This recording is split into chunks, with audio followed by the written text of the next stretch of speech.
Alors, bonjour à chacun d'entre vous.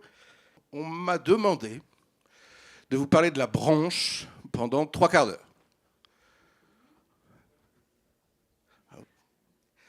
Alors j'ai pris ChatGPT. Qu'est-ce que c'est que la branche? Qu'est-ce que c'est que ce machin-là? On va travailler ensemble autour de cette notion et donner quelques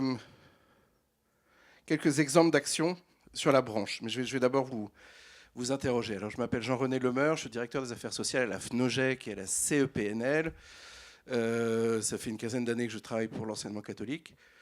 Et j'ai la responsabilité notamment de chapeauter l'ensemble des négociations de branche sur l'ensemble des sujets, que ce soit formation professionnelle, prévoyance, santé, risque professionnel, et bien sûr de la négociation sur la convention collective que vous connaissez, la convention collective EPNL. Alors, questionnaire. Qui décide dans la branche? C'est la QCM. Pardon. Oui, pardon, excusez-moi. Donc, conférence des évêques de France? A priori, non. Président de la FNOGEC? A priori, non. Il aimerait peut-être. Et donc, effectivement, une bonne réponse, organisation syndicale et patronale représentative. Prise de décision par voie de la négociation. On va le voir tout à l'heure. Et il y a aussi des décisions, des délibérations dans le cadre de commissions paritaires que je vais vous détailler. Et je vais parler de leur composition. Alors, c'est très important. Retenez le terme d'organisation représentative. C'est lié à tout le contentieux que vous avez dont vous avez dû entendre parler, les urnes séparées. Si vous avez fait vos CSE, tout cela est très important pour nous parce que seules les organisations représentatives sont en capacité de signer des accords. Le Code du travail donne cette compétence aux organisations patronales et syndicales représentatives de signer des lois professionnelles. Des lois professionnelles, comme on va le voir tout à l'heure, qui peuvent faire différemment que le Code du travail. Donc, en gros, le Code du travail nous donne cette capacité de faire différent que le Code du travail. Deuxième question.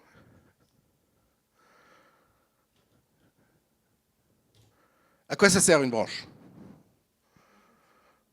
Négocier. Ouais, c'est pas mal. Défendre. Représenter.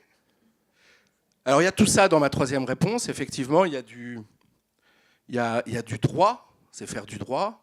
Et on fait du droit en négociant, comme vous l'avez indiqué. Et c'est au final créer une loi professionnelle et la faire vivre. Une loi professionnelle, quand je parle de loi professionnelle, c'est une loi adaptée au secteur d'activité. Donc en fait, il n'y a pas de définition de la branche. Elle est totalement fonctionnelle, on dit en droit. C'est qu'elle dépend de ses missions. Et les missions, c'est définir des conditions de travail. Donc ça, c'est le boulot de la branche. C'est pour ça qu'il y a une convention collective. Déterminer des garanties d'ordre public conventionnel, ce sur quoi, en fait, dans la négociation d'entreprise, on ne peut pas revenir. Donc un socle conventionnel, la base de la base. Et réguler la concurrence. Alors chez nous, la régulation de la concurrence, c'est pas tout à fait ce qu'on imagine dans des structures financières, but lucratif, etc. Mais à l'origine, la branche a été créée pour réguler, pour éviter le dumping social. Tout le monde a des garanties équivalentes pour éviter qu'il y ait une concurrence déloyale entre opérateurs, entre acteurs économiques qui réalisent la même activité. Donc en fait, une branche, c'est ça, c'est un secteur d'activité avec des acteurs qui ont à peu près la même activité et à peu près les mêmes conditions de travail. Les ministres du Travail successifs, depuis une quinzaine d'années, ont fait la chasse à un nombre et un volume de branches trop importants qui, en fait, entraînaient plutôt un défaut de travail dans les branches et un défaut de production de lois. Il y a une dizaine d'années, il y avait 750 branches. Aujourd'hui, on en est à 230, 240. Donc, vous voyez, on a fusionné, par exemple, les bouchers et les poissonniers. Alors, a priori, Boucher-Poissonnier, il y a une vingtaine d'années, nous disait c'est absolument pas le même boulot. Les glaciers avaient leur propre convention collective qui n'avait rien à voir avec les chocolatiers. Petit à petit, les choses se sont aplanies et dès lors qu'on estime avoir les mêmes conditions d'emploi ou équivalentes, une même façon de travailler, eh bien on peut créer une branche et donc un tissu conventionnel, des textes en commun, avec des spécificités. On le voit chez nous, on a des spécificités pour les enseignants hors contrat, les formateurs, par rapport à d'autres salariés, notamment administratifs. Les textes, mais aussi du service. Ça, c'est la deuxième grosse activité de la branche. Puisqu'il y a un texte, il faut le faire vivre, c'est ce que je disais tout à l'heure.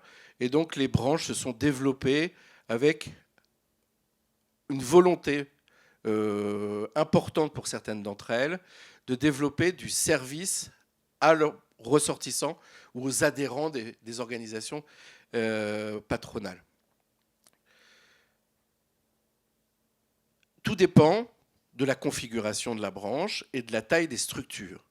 Quand vous êtes une branche des opérateurs télécoms, ce n'est pas exactement la même mission que la branche de l'enseignement privé non lucratif. Vous avez 30 ou 40 structures, dont 5 ou 6 à plus de 100 000 salariés. Et chez nous, on va le voir, 5 000 structures juridiques avec en gros 30-40 salariés maximum de droit privé en moyenne. Et donc ces branches regroupant des PME comme nous sommes, eh bien, ont développé des services plus importants que dans les grosses branches. Développement en matière de complémentaire santé, par exemple, avec une offre de services dédiée, une action et une politique en matière de formation professionnelle et un corpus de règles et de droits qui concerne l'ensemble des sujets, puisque c'est votre demande, en gros, en disant il faut que vous saturiez quasiment tous les sujets. Que fait la branche sur tel sujet? On ne vous entend pas sur l'IA, par exemple. Qu'est-ce que vous faites sur la mobilité douce, sur les risques psychosociaux? Et donc, c'est souvent votre demande, d'ailleurs, à votre demande qu'on agit. Et en plus, donc, du service et de la gestion de proximité. Et c'est ce que je voulais vous montrer dans la deuxième partie de l'intervention, sur comment on gère, par exemple, la complémentaire santé. C'est l'occasion aujourd'hui de vous montrer comment on tarifie, puisque vous avez subi, vous, en tant que chef d'établissement, et même en tant que bénéficiaire de la complémentaire santé, deux augmentations relativement importantes du tarif. Et je voulais vous montrer aujourd'hui pourquoi on est arrivé là. Je reviens sur les compositions des commissions paritaires et notre travail à ce niveau-là. Organisation syndicale que vous connaissez, CFDT, 42% des voix, 32-33 la CFTC et 21-22 pour le SPELC. Donc voilà les trois organisations syndicales représentatives dans la branche. Pour qu'un accord puisse être signé, il faut qu'il pèse au moins 30% des voix. Donc dans l'absolu, on pourrait signer avec une seule organisation, la CFDT ou la CFTC, puisqu'il dépasse 30% des voix au premier tour du CSE. Ça va, j'ai l'impression que vous connaissez ça par cœur. C'est ce qui s'est passé l'année passée lors des négociations sur les classifications. Je ne sais pas si vous avez suivi cela. La CFTC avait signé une modification très importante dans la philosophie des classifications, un peu de libéralisation du texte, et vous donnez, vous, en tant que chef d'établissement, un peu plus de marge de manœuvre, d'ailleurs, dans la négociation, dans la gestion RH. La CFTC a dit OK parce qu'il y avait, au bout du bout, des augmentations de rémunération assez intéressantes, mais la CFDT a refusé et s'est opposée à l'application, ainsi que le SPELC. Et dès lors qu'une ou deux organisations pesant 50% des voix au premier tour des élections du CSE, consolidées au niveau national, eh bien, ils peuvent faire opposition à un texte qui a été signé. Sauf si le texte, bien sûr, décompte 50% des voix. Donc là, en l'occurrence, la CFDT et le SPELC, pesant près de 70% des voix, se sont opposés à l'application d'un texte qui avait été signé par la seule CFTC, et pour des raisons un peu idéologiques, un peu philosophiques, disent-ils. Et donc il y a d'ailleurs encore quelques meurtrissures dans la négociation actuelle, hein, dans les commissions. Au bout d'un an, les plaies ne se sont pas refermées. D'un point de vue patronal, aujourd'hui, c'est la CEPNL qui siège. C'est la Confédération de l'enseignement privé non lucratif. Alors on a créé cette confédération pour créer la convention collective EPNL, qui était la fusion de 9 conventions collectives il y a une petite dizaine d'années maintenant. Lorsque plusieurs fédérations, la FESIC, pour des écoles de commerce, d'ingénieurs, etc., et l'UDESCA ou l'AEIC, je ne sais pas si ça vous parle, les universités catholiques, sont venus nous voir en disant, dans le cadre de la réforme des branches, passer de 750 à 250 branches, nous avons des branches qui représentent 5 ou 10 000 salariés. On ne va sans doute pas passer, on va passer, on est sous le seuil, donc regroupons-nous pour faire quelque chose. La FESIC, c'est des établissements comme l'ESSEC, par exemple, Cage, donc des grosses boîtes comme celle-ci. Et la UIC, les 5 cathos que vous connaissez. Donc on a travaillé pendant 5 ans, 4 ou 5 ans pour la fusion de la convention collective. Malheureusement, les 2 fédérations dont je vous ai parlé nous ont quittés pour l'enseignement privé indépendant. Ils estimaient en gros que notre façon de travailler était un peu trop inclusive, un peu too much. C'est-à-dire, comme je le disais tout à l'heure, on intervient sur tous les sujets. Et donc, comme eux, ils voyaient, leur structure était beaucoup plus importante, souhaitaient avoir plus de liberté dans leur gestion qu'on leur donnait au sein de l'organisation. Après, il y avait un problème de poids aussi, c'est-à-dire qu'ils pesaient quand même 2 ou 3%, et nous, 98%. Des universitaires qui sont réduits à être portion congrue dans la prise de décision, ils n'aiment pas beaucoup ça. Et ils ont eu du mal à partager le même destin que les ASEM, pour faire simple. Hein, les universitaires avaient une autre vision de leurs propres besoins que parfois nos besoins simples de personnel administratif, de cantine, etc. Donc la CEPNL aujourd'hui, elle ne fait plus confédération, c'est qu'il n'y a qu'une seule fédération, c'est-à-dire la FNOGEC, accompagnée des organisations de chefs d'établissement, dont le SNEL. Donc on a un petit problème de dénomination, c'est qu'aujourd'hui on n'a plus que la FNOGEC en finale comme membre de la CEPNL. Alors heureusement, on travaille bien sûr avec les organisations de chefs d'établissement qui sont l'âme de la négociation.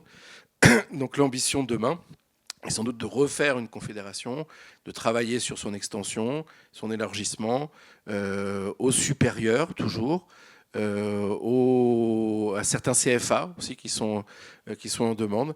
Donc tout cela va bouger dans les mois et années à venir. Alors une branche. Je ne sais pas si vous connaissez ces chiffres-là, mais c'est très important à chaque fois que j'interviens, que ce soit en formation de chef d'établissement ou intervention diverses et variées, je mets toujours cette diapo-là pour savoir qui on est. C'est notre carte d'identité. Et rarement on parle de chiffres. On a une espèce de petite pudeur concernant qui on est dans l'enseignement catholique. Voilà, on pèse ça d'un point de vue économique et social. D'un point de vue social, il y a 250 000 personnes, peu ou prou, qui travaillent dans nos établissements. 250 000. 137 500 profs sous contrat d'association et près de 100 000 salariés de droit privé. Un chiffre qui se maintient d'une année sur l'autre. Il y a 120 000 contrats OGEC, entre guillemets, conclus dans l'année. 120 000. Donc c'est une vraie force économique et sociale qu'on n'intègre pas forcément quand on est chef d'établissement ou même dans les régions d'où vous venez. C'est-à-dire qu'on parle rarement de cela. Je n'ai pas vu, c'est Pays de Loire, non, Pays de la Loire. Pays de la Loire, bah, c'est 12% de cela. Hein, c'est pas rien. Vous arrivez au conseil départemental, au conseil régional des Pays de la Loire, vous dites, moi je pèse 30 000 personnes en Pays de Loire. C'est pas rien en approche, et c'est rarement dit, c'est rarement fait.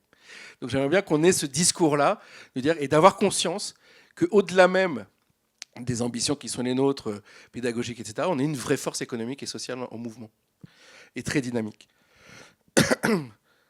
Les chiffres sont issus de CA sur la droite, donc vous avez sans doute reçu les documents, les chiffres de l'enseignement catholique. Une augmentation importante du nombre des étudiants et d'apprentis.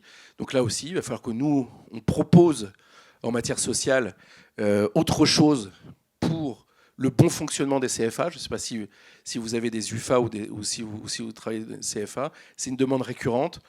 Le statut des formateurs ne convient pas aujourd'hui. Il faut qu'on y travaille absolument, qu'on donne un peu d'agilité à tout cela. Du temps de travail des formateurs sera sans doute à mettre à plat. Les classeurs contrats également, et les enseignants classeurs contrats ça devra être travaillé.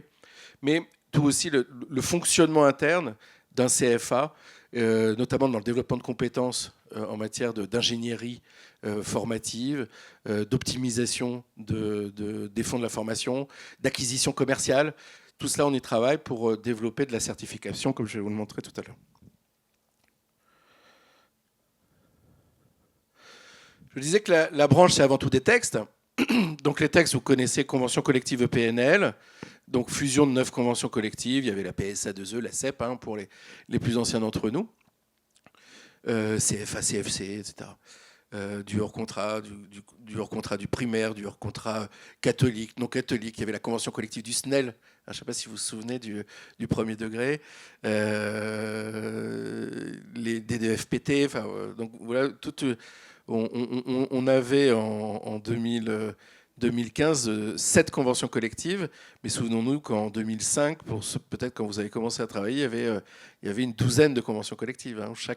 Il y avait une convention collective spécifique aux éducateurs, une convention collective spécifique aux ASEM, qu'on a fusionné en 2004. Enfin, voilà, c'est un long chemin. Chaque catégorie avait sa convention collective. Hein, donc, c'était pas tout à fait dans l'air du temps que de conserver ces textes-là. Donc, on a fait un gros travail de relecture, de simplification aussi, et d'accès, je crois, à une meilleure compréhension des textes conventionnels. Donc, sur tous ces sujets qui sont bien sûr listés, mais sans être exhaustifs. Nous avons des textes sur le temps de travail, temps partiel, travail de nuit également.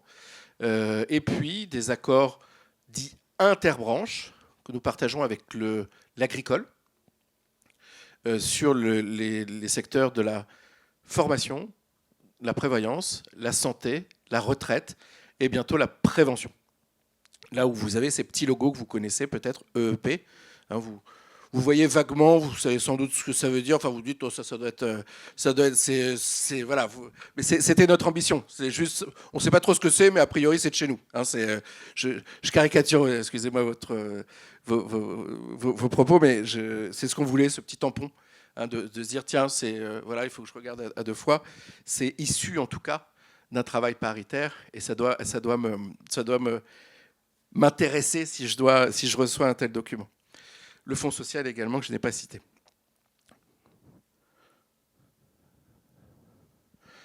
Je voulais revenir sur des choses, un peu de revenir sur des idées reçues en droit du travail. Je vous disais que le Code du travail nous demande, nous, organisations patronales et syndicales, donc a priori 2 personnes qui n'ont rien à faire autour d'une table, qui sont assez à l'opposé les uns des autres d'un point de vue économique, social, etc., de se mettre autour de la table, de négocier ensemble pour faire du droit. C'est ça le pacte du Code du travail à la française. C'est-à-dire, vous vous mettez d'accord, et comme vous êtes représentatif, et comme a priori, vous avez des intérêts divergents, et si vous faites consensus, tout le monde est d'accord, et ça crée une loi professionnelle. Voilà le pacte du Code du travail en France. Et ce pacte a été un peu bouleversé en 2017. 2016-2017, il y a eu je ne sais pas si vous vous souvenez de grosses manifestations. C'est la fin du Code du travail. On brûle le Code du travail avec les lois El Khomri, Rebsamen et les ordonnances Macron. Je ne sais pas si ça vous parle. Une chose toute simple. Le Code du travail a été réécrit, mais pas au fond, dans sa forme. Le Code du travail est ainsi rédigé. C'est-à-dire aujourd'hui, il énonce un principe. Il énonce ce qui est négociable et ce qui s'applique à défaut de négociation. Le principe, c'est 35 heures. Vous pouvez négocier les 35 heures comme vous le voulez, avec un système de modulation, d'annualisation, comme c'est chez nous. Vous pouvez faire de l'intermittence, par exemple dans les centres de formation. Vous pouvez faire du forfait, jour, heure, mais à condition que ça soit un accord. Et si vous n'avez pas d'accord, vous ne pouvez pas organiser le temps de travail comme vous le souhaitez. Ça sera 35 heures à la semaine. Donc vous ne pouvez pas faire d'annualisation de temps de travail si vous n'avez pas d'accord collectif. Donc il n'y a pas d'outils adaptés à vos besoins organisationnels s'il n'y a pas l'accord d'entreprise et s'il n'y a pas l'accord de branche. Alors vous pourriez passer par un accord d'entreprise. C'est le pari d'ailleurs des ordonnances Macron. C'est-à-dire on va aller en proximité. Les entreprises vont négocier au plus près leurs intérêts. Et l'accord de branche s'appliquera s'il n'y a pas d'accord d'entreprise. Dans nos secteurs, c'est un peu compliqué. Si tous les sujets venaient à être un sujet de négociation, vous ne sortiriez pas de salle de réunion de négociation. Peut-être que vous pouvez faire mieux, vous pouvez faire différent, parce que vous avez des besoins d'organisation différenciés. Mais a priori, les textes que nous vous proposons vont à peu près. Quand ça ne va plus, vous savez comment faire pour nous le dire. Votre organisation, il faut absolument nous engueuler. Quand ce n'est pas du tout adapté à vos besoins, il faut nous le faire savoir. On travaille pour vous. On n'est pas un hamster dans une boîte à rouler tout seul. S'il n'y a pas d'intérêt direct dans vos organisations à ces textes-là, il faut absolument les changer, les réviser. Donc c'est pour ça que c'est très important de nous faire savoir si ça convient à vos besoins. Le fait d'avoir dit ça, ça bouleverse totalement les relations. C'est-à-dire le principe 35 heures, ce qui est négociable et ce qui, à défaut, s'applique, ça veut dire que, encore une fois, le Code du travail nous donne une mission très particulière de créer cette loi professionnelle qui peut faire différemment que le Code du travail. Je ne sais pas si vous avez fait un peu de droit, et un peu de droit social en particulier. Vous vous souvenez sans doute, pour ceux qui en ont fait, de la hiérarchie des normes. Une espèce de petite pyramide, là. Il y a les textes européens, la Constitution, la loi, l'accord collectif, le contrat de travail, un peu pour je résume. Et chaque texte doit respecter le texte qui est au-dessus. La notion du caractère plus favorable. L'accord collectif doit être plus favorable que la loi. Et bien ça, cette notion-là a disparu. Aujourd'hui, on fait différent. On ne se soucie pas de savoir si c'est plus favorable ou pas. Ça aussi, ça bouleverse les choses. C'est-à-dire que vous, dans vos entreprises, vos établissements, vous pouvez faire différemment que la convention collective de branche. Quand je dis différent, c'est différent. C'est pas mieux ou moins bien, c'est différent. Vous choisissez un temps de travail différent. Il n'y a pas de plafond, par exemple, de 40 heures, là, vous savez, de modulation. Je ne sais pas si... Ça, c'est un élément qu'on n'a pas réussi à supprimer dans le cadre de la négociation. Certains accords d'entreprise ont décidé de supprimer ce plafond de création d'heures supplémentaires. Intéressant. Par contre, c'est une négociation, donc donnant-donnant. Qu'est-ce que tu fais en NAO si je fais sauter le plafond ? Quel avantage catégoriel tu es prêt à, parce que les heures supplémentaires, on sait qu'on va plus les utiliser sur certains personnels administratifs ou certains personnels éduc. Tout est possible. On peut même envisager de travailler sur les congés payés. Donc tout cela est sans doute une deuxième partie et la négociation d'entreprise va se développer. Vous n'avez pas cette culture encore de négociation d'entreprise, ça viendra. Pardon ? Juste, on passe en heures supplémentaires, on est bien d'accord. Par contre, si on passe au-delà des... Aujourd'hui, si vous dépassez 40 heures en application du texte conventionnel, c'est 1 heure sup. Par contre, si vous supprimez ce plafond à 40 heures dans l'établissement, ce n'est plus des heures sup. Et ça, c'est une négociation, et l'accord d'entreprise prime l'accord de branche. C'est ça que je veux vous dire. Oui, j'entends, mais je pensais que ça restait quand même des heures supplémentaires, des heures négociées. Non, parce que ça va primer. Je peux faire différemment. Et donc ça ouvre des champs de réflexion assez intéressants. Alors après, est-ce que c'est pour tout le monde ? Est-ce que vous avez intérêt à faire ça ? Est-ce que vous avez à faire bosser plus les gens au-delà de 40 heures ? Ça, je ne sais pas. Mais vous voyez, c'est là où il faut absolument qu'on trouve un équilibre entre la branche et l'entreprise. Et ça, c'est l'avenir. Parce qu'on a trop demandé à la branche, je crois, de résoudre l'ensemble des sujets. Et il n'y a pas forcément d'homogénéité dans l'organisation des structures. Et donc, vous, si vous avez des besoins organisationnels différents, je crois qu'il faut absolument que vous rentriez dans cette négociation-là, enfin dans cette disposition d'esprit-là, et ensuite dans la négociation. Alors après, négociation, c'est compliqué.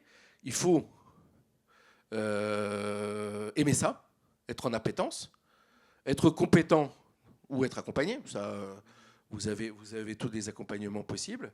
Mais je crois que ça va être l'avenir de notre institution, ça. D'avoir une capacité de passer.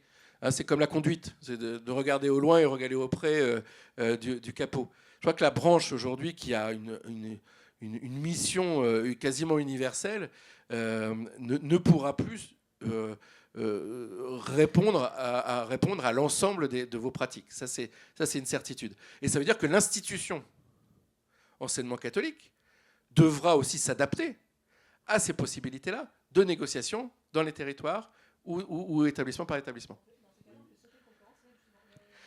Alors c'est là où on devient concurrentiel, effectivement. C'est ce qu'on peut appeler le forfait cadre. Oui. C'est-à-dire qu'on fait sauter le verrou des 40 heures et on négocie en NAO un forfait pour certaines catégories. Alors aujourd'hui, vous n'avez pas besoin de le négocier parce qu'il est dans la convention de branche. Il y a une négociation individuelle par contre. Il faut une convention individuelle de cadre. Alors en règle générale, ça ne pose pas de problème à l'embauche. La négociation à l'embauche est quand même assez rare, quoique parfois elle peut être un peu tendue. En cours de contrat, c'est un peu plus délicat. Là, la négociation sur les salaires va apparaître. Attendez, heure sup, combien tu me fais ? 3%, 5%, 8% de plus. Et ben, je crois que c'est là où il faut... Alors je sors complètement du sujet, mais ça l'est totalement. Parce que est-ce que la branche peut offrir tous les services du monde aux 1000 chefs d'établissement regroupés aujourd'hui ? C'est pas possible, on le voit bien. Dans l'accompagnement, dans la dynamique, dans la réflexion, dans le partage d'expériences, effectivement. Et c'est là la différence aussi entre, je vous parlais de l'institution, la branche et l'entreprise, c'est des missions différentes, des cultures différentes. Autant la branche est au service de l'institution, on peut l'imaginer. Nous, on sait d'où on vient, la maison mère. Surtout moi, mon contrat, c'est FNOGEC. Je vais pas. Mais c'est des réflexions et des logiques un peu différentes qu'on doit avoir ensemble pour faire avancer les choses. Et madame, vous avez pointé du doigt la question de la concurrence. Alors, est-ce que c'est de la concurrence ? Je ne sais pas. C'est en tout cas faire des choses différentes. Si l'entreprise est plus favorable que l'établissement d'à côté, je vais peut-être récupérer du personnel éducatif de l'établissement d'à côté. Mais à côté... Franchement, il y en a d'avant, parce que nous invitons au contraire à faire sauter les quelques rares accords d'entreprise qui existaient pour que justement on ne soit pas dans cette situation-là. Alors après, ça dépend sur un des... Moi, je rentre pas dans les logiques institutionnelles qui me dépassent sur le territoire ou entre vous, etc.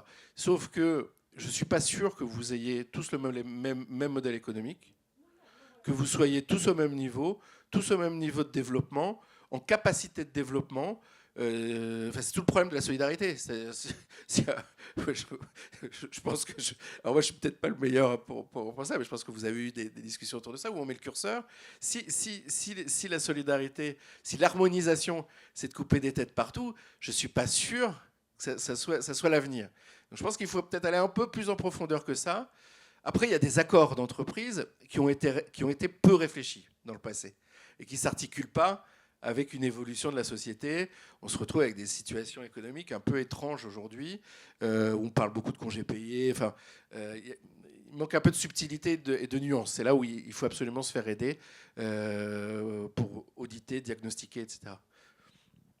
En tout cas, sortir des logiques où la branche impose tout, ça c'est une réflexion que vous devez avoir. Notamment en politique de rémunération. Et le nombre de jours de congés payés, ça fait partie de ce qui est négociable. Donc. Oui, tout est négociable. Tout est négociable. Ce qui n'est pas négociable, c'est les classifications, les rémunérations minimales. Vous êtes d'Auvergne, vous êtes pas provençal. Quelqu'un est provençal, vous connaissez les 13, les 13 desserts. 13 desserts provençal, il y a 13 matières. Il y a 13 matières en droit social sur lesquelles l'accord d'entreprise ne peut pas déroger à l'accord de branche. Beaucoup ne s'appliquent pas dans notre secteur, mais il faut en garder en tête 4 ou 5. Rémunération minimale. Donc là, c'est clairement le dumping social dont je parlais. Alors là, si vous mettez... moi, je fais moins 30%, ou plus 30%, alors on est dans une logique concurrentielle différente. Classification, qui sont de toute façon ensemble et fond de la formation professionnelle, mutualisation de la formation professionnelle. De toute façon, ça, c'est le cœur même de la branche, donc vous ne pouvez pas y toucher. Mutualisation en matière de prévoyance aussi. Vous voyez, ces sujets-là un peu lourds que j'ai mis en avant comme étant les piliers de la branche. En dehors de tout ça, et spécifiquement sur la durée du travail, vous êtes libre. Quelqu'un il y a un mariage, on peut donner un nombre de jours différents qui est prévu, non ? Oui. Mais après, il faut que ça soit un accord. Enfin, voilà, hein, c'est... Si on est, je ne pensais pas qu'on avait le droit de mettre un accord qui vient en contradiction avec... Mais il ne faut pas qu'il soit moins favorable. Voilà. Non, on peut faire différent. Je vous dis, là, alors je me suis mal exprimé. Le caractère plus favorable ou non. Ouais. Non. Avant, c'était ça. Donc ça, c'était l'ancien monde, la hiérarchie des normes. Et aujourd'hui, cette notion de plus favorable ou moins favorable, aujourd'hui, on fait différemment. Je ne veux même pas savoir si c'est plus favorable ou pas, c'est différent. 2016-17. Ouais, avec trois textes qui sont combinés, Rebsamen, El Khomri et les ordonnances Macron. Et alors après, il faut voir aussi, après dans la logique, attention, moi je vous alerte sur le fait que, alors là je vous vends pas la branche, hein, les gars. Nous, notre objectif, c'est que nos textes répondent à vos besoins. Donc ça, si les textes répondent à vos besoins, a priori, passer des jours et des jours de négociation, c'est peut-être pas si intéressant que ça. S'agissant, alors c'est peut-être intéressant les 2 jours pour mariage, mais je pense qu'il y a d'autres priorités que ça dans votre boîte. Mais non, mais ça illustre très bien le propos. Par contre, ça veut dire que derrière, vous êtes responsable du truc. Donc ça veut dire que derrière, il faut faire vivre, il faut animer aussi la négociation. Il faut penser au lendemain, sur le long terme, pas laisser un héritage à vos successeurs un peu indélicat. Non, mais c'est ça, hein, souvent on se retrouve. Enfin, vous avez sans doute fait plusieurs boîtes dans votre vie. Vous vous retrouvez avec des bombes à retardement dans votre bureau que vous déminez pas au début, mais que bon, en fin d'année N+1, vous commencez à regarder et vous commencez à regarder les papiers jaunis qu'on vous a laissés. Et ça c'est très très compliqué parce que les conjonctures sont pas forcément les mêmes, les évolutions peuvent être rapides. Il faut être très vigilant à la négociation d'un point de vue structurel. Ou alors passer par l'accord à durée déterminée. Ça peut être aussi intéressant parce que vous avez une mission particulière, vous avez peut-être un mandat, vous avez des configurations particulières, des besoins économiques ou des capacités économiques qui sont peut-être identifiées sur 2-3 ans. Donc, jouer sur la durée déterminée, ça peut être assez intéressant. Mais moi, je suis obligé de vous dire, la branche, elle est là, mais uniquement pour accompagner et être supplétive par rapport à vos besoins. Après, il y a des seuils. Moi, je négociais pour 10 personnes, je ne suis pas sûr que ça soit raisonnable. Nous restons des toutes petites entreprises. Hein, si vous sortez les enseignants du champ, parce que là on sort du champ, vous avez que 50 entreprises de 150 salariés dans la branche. On est 150 établissements de plus de 50 salariés de droit privé. Hein, donc on est des petites boutiques. Et c'est pas là où il y a de la négociation, et ça explique d'ailleurs les raisons pour lesquelles il n'y a pas de négo dans nos structures. Mais quelqu'un qui a un projet, qui arrive, qui construit des nouvelles maquettes pédagogiques, qui a une ambition de développer un campus, par exemple, sur le supérieur. Peut-être qu'un accord collectif d'entreprise sur 2 ou 3 ans, pour donner de l'impulsion, pour éviter de multiplier des charges là où on n'en a pas besoin, c'est sans doute intéressant, en tout cas, à y réfléchir et voir s'il y a du répondant. Et donc, un accord, par exemple, qui serait établi sur une période déterminée de 2-3 ans, peut être remis en cause par la suite, bien sûr. Donc, ça veut dire qu'en fait, on peut tester, l'évaluer et se dire on continue. Exactement. Et il tombe. Et le truc, il tombe. Vous tombez dans le champ conventionnel tradit. Et ce que vous pouvez faire, c'est même adapter le conventionnel. En disant, je prends ce texte, par contre, cette petite scorie là que je n'aime pas, qui ne s'adapte pas à mon besoin, je l'enlève. Les 40 heures. Et cet accord dure 3 ans. Donc après, on voit combien vous avez gagné, vous n'avez pas gagné, je dégage tant, ça concerne qui, à quoi ça a servi. Je voulais juste vous parler d'une action, par contre de branche intéressante, sur la complémentaire santé. Je vais vous donner quelques clés de compréhension sur la négociation et le positionnement en termes de tarifs. Alors, on a comme idée que plus on est nombreux, plus le tarif sera bas. Alors, c'est vrai en partie, mais pas que. Hein, et ça ne suffit pas. Alors, comment est construit un tarif en matière de santé ? Un tarif, c'est assez simple. Il est fondé sur de l'expérience. Donc vous avez un assureur qui dit « moi je connais très bien votre portefeuille et la sinistralité de tel ou tel portefeuille ». Alors quand c'est faux, il bascule son logiciel de tarification à tout le monde, puisqu'il faut 5, 10 ans, 15 ans, 20 ans pour connaître son portefeuille. Le tarif évolue ou peut avoir à des tendances particulières au regard de la démographie. Les populations concernées sont très importantes en matière de sensibilité tarifaire. Et après, il y a peut-être des logiques géographiques. Alors ça, on n'a pas encore étudié le sujet, et c'est une demande qu'on a formulée il y a peu de temps, savoir est-ce que lorsque l'offre médicale est plus importante, notamment en Île-de-France, en PACA, il y a plus forte consommation qu'ailleurs dans des déserts médicaux. Et du coup, se pose la question du curseur de solidarité.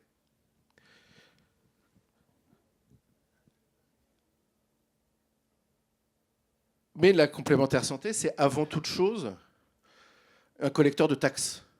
Vous savez quel est le montant de la taxe, la TSA, que vous ne connaissez pas, taxe solidarité additionnelle, sur le contrat que vous avez en collectif, c'est 13,27.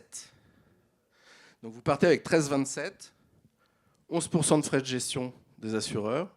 Ça, c'est difficile d'aller moins. Alors on peut faire du 9,12, 9,13. Quand vous avez un contrat en direct ou en indiv, c'est plutôt 20% de frais de gestion. Là, le fait d'être en collectif, on passe à 11.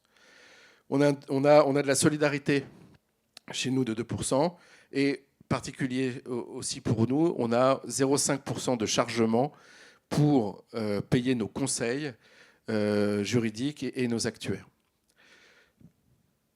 Donc on a dans le tarif déjà 25% de chargement.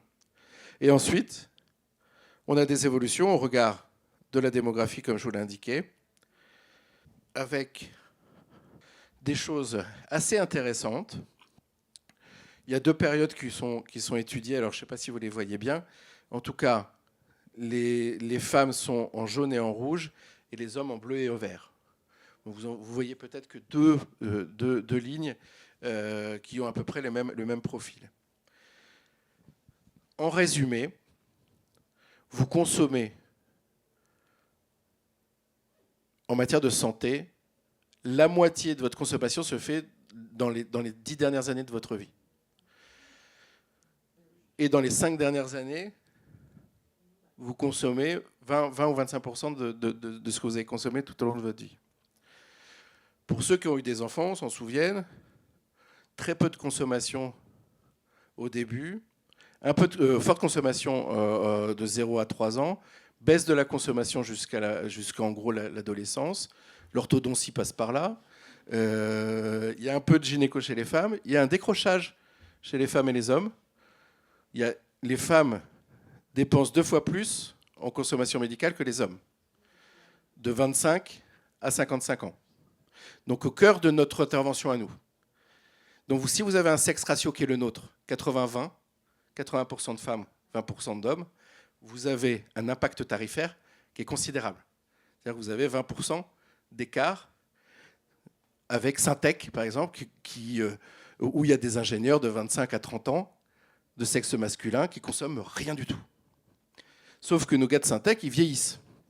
Et un jour ou l'autre, ils se font rattraper, et c'est les hommes qui consomment en fin de vie beaucoup plus que les femmes, puisque les femmes ont consommé, certes, mais elles font de l'investissement sur leur propre santé, c'est souvent de la prévention qu'elles font beaucoup.